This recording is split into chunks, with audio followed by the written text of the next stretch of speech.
Godspeed to the city streets. We began to feel the fire. We rise like tall buildings as the chemicals they take us higher. Hi guys, good morning. Kalat pa ng aming kwarto. So, punta tayo sa kusina. At may gagawin tayo sa kusina guys. May ginagawa kasi ako. So, yung asawa ko, tingnan nyo. Nag-ano ng ano. Ay, tapos na. Biktim eh! Ha, napuno na niya yung maliit na maliit na lalagyan. Thank you. Nuts. Tama.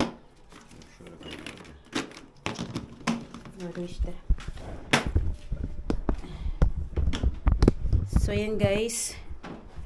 Good morning again. So okay na yung ating hamur o yung ating dough. Kasi gagawa ako ng hash lokum. Hash lokum.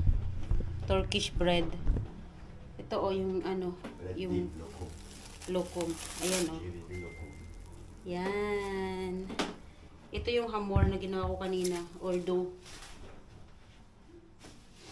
So, halika yung masahin na natin. And okay na yung ating mixture. Ayan guys. Yung ating mixture. So, ang laman nito is, ano bang tawag sa English na? Di ko kasi alam yung di ko kasi alam yung English na ito. Hash. Poppy butter. Poppy butter?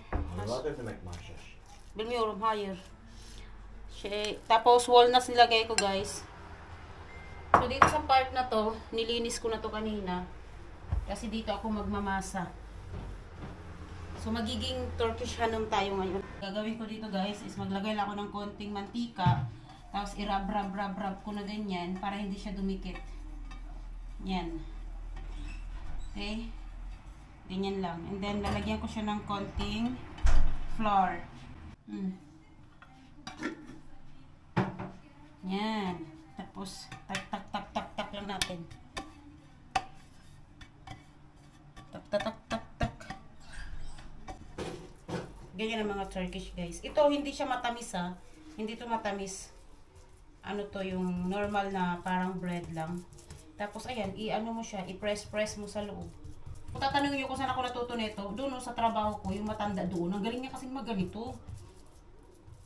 Ito ano siya, hindi siya matamis, pwede siyang pang breakfast. Pang breakfast talaga to. Kaya mamaya pagising ng biyanan ko, utusan ko siya, ibigay niya to. Yan, and then ang gagawin ko dito guys is i-roll ko siya. I-roll mo lang. Ganyan.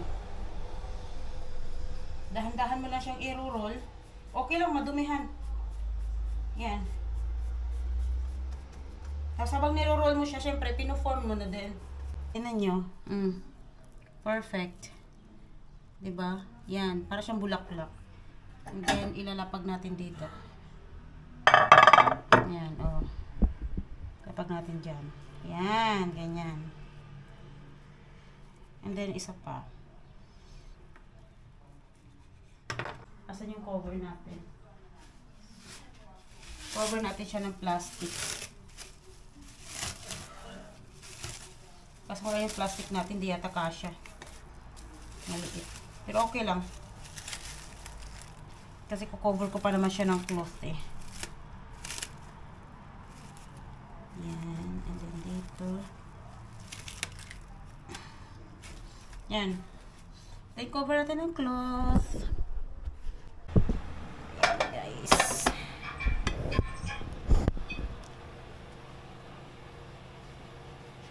Ano ginawa kong pizza kagabi? Ay, puso ng saging.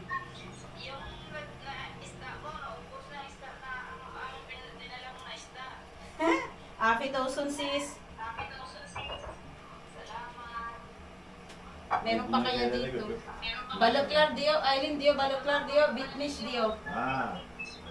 Happy Tosun. Ha? Hangis eh. Bal mo? Hangis eh bal? Ay nako, Diyos ko. So, So, dito tayo sa balcony. Ayan. Dito ako natutulog minsan, guys. And, ay, naku, Diyos ko. Alas 12 pa lang lumayas na yung asawa ko. Hindi man lang siya nagyaya o di man lang siya nagsabi na aalis siya. Basta lumabas siya, bihis na. Ayan. Ewan ko ba? Iniwanan na lang ako mag-isa dito. Pwede naman niya kung yayain, tapos sabihin ganito, ganyan. Pupunta naman daw siya sa mga kaibigan niya. So, wala tayong magagawa dun. Tapos pasok sa trabaho. So, mag-stay siya doon ng mga ilang oras. Pero medyo hindi ako okay. Kasi nga, iniwanan naman ako dito. Di mo lang nagsabi na pupunta doon. Or sabi man niya, gusto mo bang sumama? Ibaba kita sa ganito. Tapos doon ka, ganun. Wala man siyang pasabi. Yan, ayan tuloy. Nagkasagutan na naman kami. Minsan nga naisip ko na lang. Ganun siguro talaga pag may bagong sasakyan, no? Gala lang ng gala, no? Minsan nga napapaisip ako eh. Sabi ko minsan, no? Buti pa siya pag gumagala siya, sasakyan meron eh. Alam mo, nakailang alis na siya na gamit niya yung sasakyan na siya lang mag-isa. Very good, no? Pag ako talaga marunong mag-drive, tingnan lang niya. Ala sa buhay niya dyan. Tuwang ko ba? Para tuloy naiiba yung pakiramdam ko.